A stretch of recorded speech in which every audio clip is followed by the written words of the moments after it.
नमस्कार, प्रिया बेसिक स्टिचिंगमध्ये आपल्या सगळ्यांचं मनापासून स्वागत। आजच्या व्हिडिओमध्ये ह्या ब्लाऊजचा मी रिव्ह्यू देणार आहे। हा ब्लाऊज 2 वर्षापूर्वी तयार केलेला होता, हँडवर्क केलेलं होतं त्याच्यावर। प्रिन्सेस कट विथ योगपट्टी असा ब्लाऊज आहे हा 38 साइजचा आणि याला अशा पफ स्लीव्स तयार केलेल्या आहेत। ह्या ब्लाऊजला तयार करून 2 वर्ष झालेले आहेत आणि त्याला मी हँडवर्क केलेलं होतं। तर बऱ्याचदा आता काय होतं, आरीवर्क करायचं असतं ब्लाऊजला, पण बऱ्याच लेडीजला ते परवडत नाही। तर त्याच्यासाठी हे हँडवर्क तुम्ही अशा पद्धतीने कमीत कमी खर्चामध्ये करू शकता ब्लाऊजवर। परंतु हे हँडवर्क खरंच व्यवस्थित राहतं का, तर त्याचाच रिव्ह्यू मी देणार आहे। ह्या ब्लाऊजला 2 वर्ष पूर्ण झालेले आहेत मी तयार केलेला। राऊंड नेकमध्ये हा ब्लाऊज तयार केलेला आहे आणि हे वर्क करण्यासाठी बॉल चेन, स्टोन चेन, मोती चेन आणि कुंदन अशा प्रकारे हा वापर केलेला आहे। अगदी कमीत कमी खर्चामध्ये अशा प्रकारचा डिझायनर ब्लाऊज तुम्ही तयार करू शकता। तर आता हे वर्क झालं तर खूप सुंदर, ब्लाऊज पण छान झालेला आहे।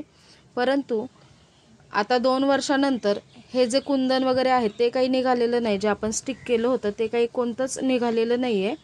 परंतु जी बॉल चेन यूज केली होती याच्यासाठी, तर ती बॉल चेन जी आहे ती थोडीशी काळी पडलेली आहे। तर आता त्याच्यासाठी इथे बघू शकता तुम्ही, मी दाखवले त्याप्रमाणे अशा प्रकारे मी इथे बॉल चेन वगैरे लावली होती। स्टोन चेन ही अशी निघालेली आहे कोपऱ्यात थोडीशी आणि थोडीशी काळी सुद्धा पडलेली आहे। तर इथे बघू शकता, मी जवळून दाखवतेय।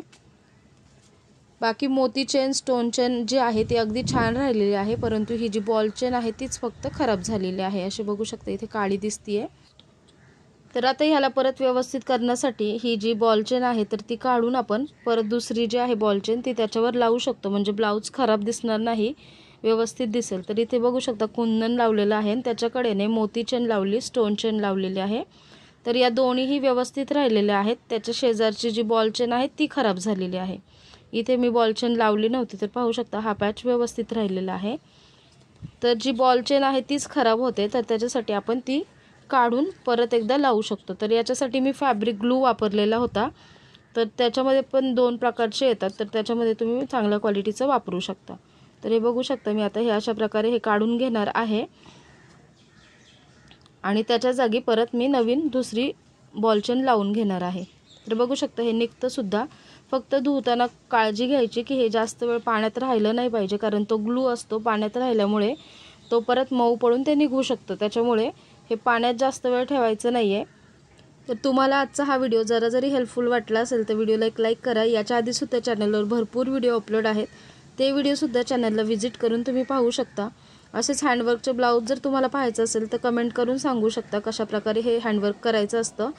तसेच स्टिचिंगच्या रिलेटेड यूजफुल व्हिडिओ पाहण्यासाठी चॅनलला सबस्क्राईब करून ठेवा आणि शेजारचं बेल बटन देखील प्रेस करा। धन्यवाद।